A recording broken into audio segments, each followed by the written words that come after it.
नमस्कार।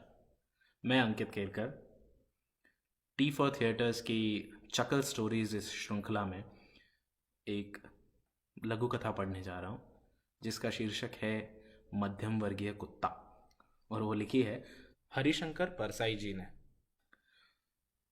मेरे मित्र की कार बंगले में घुसी तो उतरते ही मैंने पूछा, इनके यहाँ कुत्ता तो नहीं है? मित्र ने कहा, तुम कुत्ते से बड़े डरते हो? मैंने कहा, आदमी की शक्ल में कुत्ते से नहीं डरता, उनसे निपट लेता हूँ, पर सच्चे कुत्ते से बहुत डर लगता है। कुत्ते वाले घर मुझे अच्छे ही नहीं लगते। वहां जाओ तो मेजबान के पहले कुत्ता भौंक कर स्वागत करता है। अपने स्नेही से नमस्ते हुई नहीं कि कुत्ते ने गाली दे दी। क्यों आया बे? तेरे तेरे बाप का घर है, भाग यहाँ से। फिर कुत्ते के काटने का डर नहीं लगता, 4 बार काट ले। डर लगता है उन 14 बड़े इंजेक्शनों का जो डॉक्टर पेट में घुसेड़ता है। यूं कुछ आदमी कुत्ते से कम जहरीले नहीं होते। एक परिचित ने कुत्ते को काट लिया था। मैंने कहा, इन्हें कुछ नहीं होगा, हालचाल उस कुत्ते से पूछो और इंजेक्शन उसे लगाओ। एक नए परिचित ने मुझे घर पर चाय के लिए बुलाया। मैं उनके बंगले पर पहुंचा तो फाटक पर तख्ती टंगी दिखी, कुत्ते से सावधान। मैं फौरन लौट गया। कुछ दिनों बाद वे मिले तो शिकायत की, अरे बाप रे, आप उस दिन चाय पीने नहीं आए। मैंने कहा, माफ करें, मैं बंगले तक गया था, वहां तख्ती लटकी दिखी, कुत्ते से सावधान। मेरा ख्याल था उस बंगले में आदमी रहते हैं, पर नेम प्लेट कुत्ते की दिखी। यूं कोई कोई आदमी कुत्ते से बदतर होता है। मार्क ट्वेन ने कहा है, यदि आप भूखे मरते कुत्ते को रोटी खिला दें तो वो आपको नहीं काटेगा। कुत्तों में और आदमियों में यही मूल अंतर है। एक बार बंगले में हमारे स्नेही थे, हमें वहाँ 2 दिन ठहरना था। मेरे मित्र ने घंटी बजाई तो जाली के अंदर से वही भां भां की आवाज़ आई। मैं 2 कदम पीछे हट गया। हमारे मेज़बान आए, कुत्ते को डांटा, टाइगर टाइगर। उनका मतलब था, शेर, ये लोग कोई चार चोर डाकू नहीं है, तो इनका वफादार भी मत बन।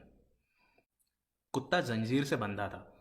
उसने देख भी लिया था कि हमें उसके मालिक खुद भीतर ले जा रहे हैं, पर वो भौंके जा रहा है। मैं उससे काफी दूर से लगभग दौड़ता हुआ अंदर चला गया। मैं समझा उच्च वर्गीय कुत्ता है। लगता तो ऐसा ही है। मैं उच्च वर्गीय का बड़ा आदर करता हूँ, फिर वह कुत्ता ही क्यों ना हो। उस बंगले में मेरी अजीब परिस्थिति थी। मैं हीन भावना से ग्रस्त था। इसी अहाते में एक उच्च वर्गीय कुत्ता, और इसी अहाते में मैं। वो मुझे बड़ी हिकारत की नज़र से देखता था। शाम को हम लोग लॉन में बैठे थे। नौकर कुत्ते को अहाते में घुमा रहा था। मैंने देखा, फाटक पर आकर 2 सड़कियां आवारा कुत्ते खड़े हो गए।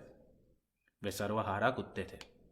वे उस कुत्ते को बड़े गौर से देखते, फिर यहाँ वहाँ घूमकर लौट आते और इस कुत्ते को फिर देखते रहते। पर यह बंगले वाला उन पर भौंकता था। वे सहम जाते और यहाँ वहाँ हो जाते, पर फिर आकर इस कुत्ते को निहारने लगते। मेजबान ने कहा, यह हमेशा का सिलसिला है।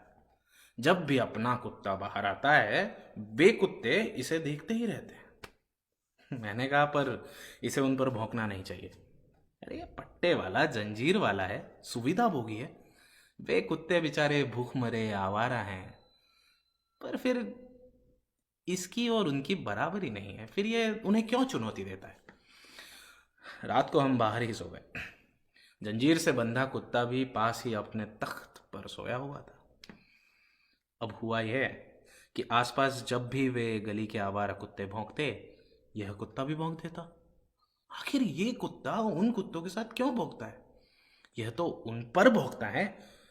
जब वे मोहल्ले में भौंकते हैं तो यह उनके साथ भी भौंकने लगता है, उनके साथ ही आवाज मिलाने लगता है, जैसे उन्हें आश्वासन देता हो कि मैं यहां हूं, तुम्हारे साथ हूं।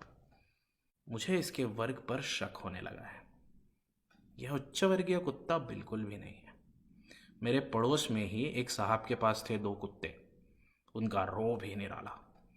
मैंने उन्हें कभी भौंकते नहीं सुना। आसपास के कुत्ते भौंकते रहते, पर वे ध्यान भी नहीं देते थे। लोग निकलते पर वो झपटते भी नहीं। कभी मैंने उनकी एक धीमी सी गुर्राहट ही सुनी हो। वे बैठे रहते मस्त या घूमते रहते। फाटक खुला होता तो भी वे बाहर नहीं निकलते थे। बड़े रौबीले, अहंकारी, आत्मतुष्ट। यह कुत्ता उन सर्वहारा कुत्तों पर भौंकता भी है और उनकी आवाज में आवाज भी मिलाता है। कहता है, मैं तुम में शामिल हूं। उच्च वर्गीय झूठा रौब और संकट के आभास पर सर्वहारा के साथ। यह चरित्र है इस कुत्ते का। और ये एक मध्यम वर्गीय चरित्र है। उच्च वर्गीय होने का ढोंग भी करता है और सर्वहारा के साथ मिलकर भौंकता भी है। तीसरे दिन रात को हम लौटे तो देखा कुत्ता त्रस्त पड़ा है। हमारी आहट पर वो भौंका भी नहीं। थोड़ा सा मरी आवाज में गुर्राया। आसपास के वो सर्वहारा कुत्ते भौंकने लगे पर ये उनके साथ भौंका भी नहीं। थोड़ा गुर्राया और फिर निढाल पड़ गया। मैंने मेज़बान से कहा, आज तुम्हारा कुत्ता बहुत शांत है। मेज़बान ने बताया, आज यह बुरी बुरी हालत में है। हुआ यह कि नौकर की गफलत के कारण यह फाटक से बाहर निकल गया। वे दोनों कुत्ते तो खात में ही थे। दोनों ने इसे घेर लिया, रगेदा। दोनों इस पर चढ़ बैठे, इसे काटा, हालत खराब हो गई। नौकर इसे बचा के लाया, तभी से बेचारा सुस्त पड़ा है और घाव सहला रहा है। डॉक्टर श्रीवास्तव से कल इसे इंजेक्शन लगाऊंगा। मैंने कुत्ते की तरफ देखा। 3 भाव से पड़ा था बेचारा। मैंने अंदाज लगाया हुआ यूं होगा। यह अकड़ से फाटक के बाहर निकला होगा, उन कुत्तों पर भौंका भी होगा। उन कुत्तों ने कहा होगा, अबे अपना वर्ग नहीं पहचानता, ढोंग रचता है। ये पट्टा और जंजीर लगाए है, मुफ्त का खाता है, लॉन पर टहलता है और हमें ठसक दिखाता है। पर रात को जब किसी आसन्न संकट पर हम भोगते हैं तो तू हमारे साथ भी हो जाता है। वाह रे वाह, संकट में हमारे साथ, मगर यूं हम पर भोंकेगा। हम में से है तो निकल बाहर। छोड़िए पट्टा और जंजीर, छोड़िए आराम। घूरे पर पड़ा अन्न खाया, चुरा कर रोटी खा, धूल में लौट। यह फिर भौंका होगा।